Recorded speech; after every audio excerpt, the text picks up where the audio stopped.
Well, it's been very complex. There have been delays. Of course, she called a general election, which she didn't have to do last year, thinking in accordance with the polls that she would improve the majority she had inherited from the previous prime minister, the one who called the EU referendum and effectively lost it, since he wanted a Remain vote, which he didn't get, since it was a Brexit verdict from the British people, a certain David Cameron, who, by the way, Cameron's caught up with yesterday and said he did not regret calling that EU referendum.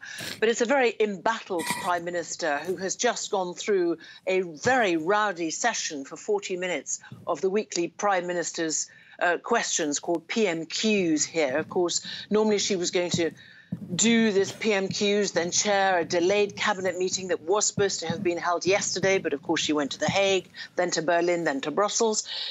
She was then, and I can exclusively reveal, was going to meet with Arlene Foster, the head of the DUP, the party on which she relies, whose votes, 10 votes, allow her to push her legislation and her government's legislation through Parliament.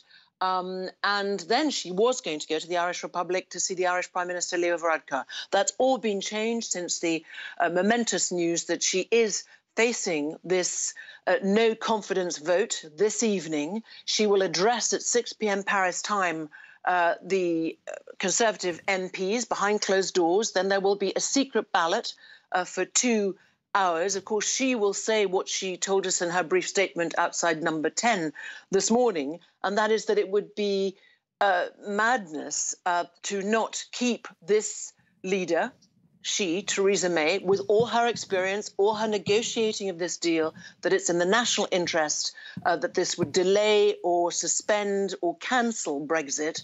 The UK, as we all know, is due to leave on the 29th of March 2019, the first country to do so, to divorce the other 27 EU member states since the foundation of what is now called the European Union.